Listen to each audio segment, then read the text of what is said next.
12 দলীয় জোটের নেতৃবৃন্দ বলেছেন, এবছরের ডিসেম্বরে কেবল একটি দল নয়, দেশের সব দেশপ্রেমিক গণতান্ত্রিক রাজনৈতিক দল নির্বাচন চায়। এতে অবাধ, সুষ্ঠু ও গ্রহণযোগ্য নির্বাচনই দেশের মুক্তি ও উন্নতির অভিমুখ নিশ্চিত করে। বারবার তা প্রমাণিত হয়েছে। শুক্রবার গণমাধ্যমে পাঠানো এক বিবৃতিতে 12 দলীয় জোট নেতৃবৃন্দ একথা বলেন।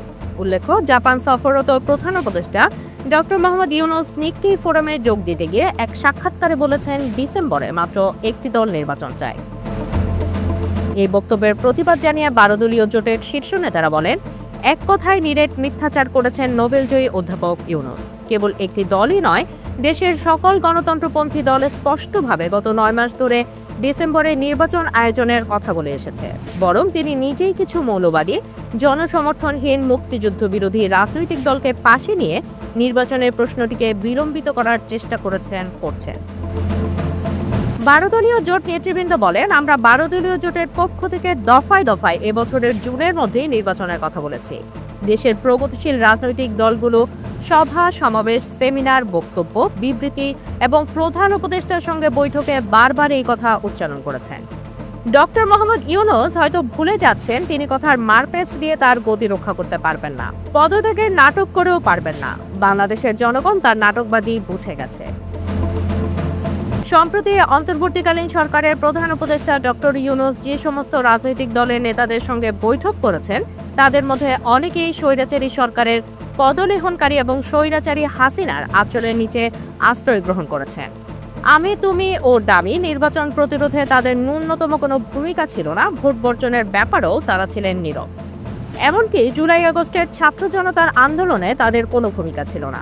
নিজের পায়ে চলতে পারে না এমন অনেক জনসম্পর্কবিহীন নেতৃত্বকে ডেকে তিনি গণতান্ত্রিক আন্দোলনে এবং গণ অভ্যুত্থানে সক্রিয়ভাবে অংশগ্রহণকারী দল ও নেতৃবৃন্দকে অপমান করেছেন, অবজ্ঞা করেছেন।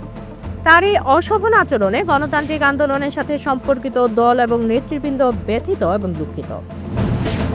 বাংলাদেশের মানুষ 1971 সালে, 1990 সালে এমনকি ফ্যাসিস্ট শেখ হাসিনার বিরুদ্ধে যে জীবনক্ষয়ী সংগ্রাম করেছে, তার মূলে ছিল ভোট ও নির্বাচন। উল্লেখ করে 12 দলীয় জোট নেতৃবৃন্দ বলেন, তিনি কূটকৌশলে ক্ষমতা প্রলম্বিত করার চেষ্টা করছেন, কিন্তু দুর্ভাগ্যজনকভাবে তিনি ভিন্ন কোনো কিছু অর্জনের উদ্দেশ্যে ভোট ও নির্বাচনকে বিলম্বিত করতে চাইছেন।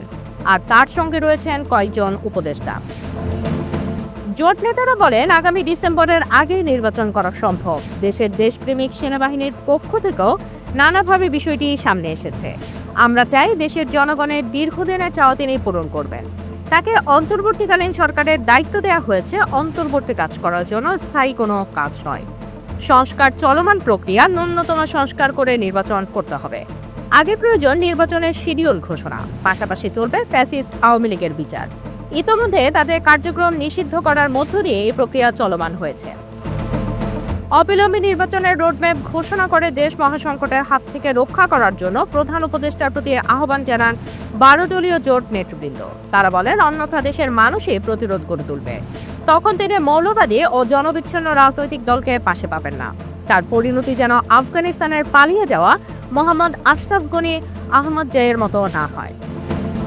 বিবৃতিতে স্বাক্ষর করেন 12 দলীয় জোট প্রধান ও জাতীয় পার্টির চেয়ারম্যান মোস্তফা জামাল হায়দার, জোটের মুখপাত্র বাংলাদেশ এলডিপির চেয়ারম্যান শাহাদাত হোসেন সেলিম, জোটের সমন্বয়ক বাংলাদেশ জাতীয় দলের চেয়ারম্যান সৈয়দ এহসানুল হুদা, জামায়াতে উলামায়ে ইসলাম বাংলাদেশের মহাসচিব ডক্টর গোলাম মহিউদ্দিন ইকরাম, জাতীয় গণতান্ত্রিক পার্টি জাগপার সহসভাপতি রাশেদ প্রধান, লেবার পার্টি বাংলাদেশের চেয়ারম্যান লায়ন ফারুক রহমান, কল্যাণ পার্টির চেয়ারম্যান শামসুদ্দিন পারভেজ, ইসলামী ঐক্যজোটের চেয়ারম্যান মাওলানা আব্দুর রকিব, ইসলামিক পার্টির মহাসচিব আবুল কাশেম, নয়া গণতান্ত্রিক পার্টির সভাপতি এম এ মান্নান, প্রগতিশীল জাতীয়তাবাদী দল পিএনপির চেয়ারম্যান ফিরোজ মোহাম্মদ লিটন।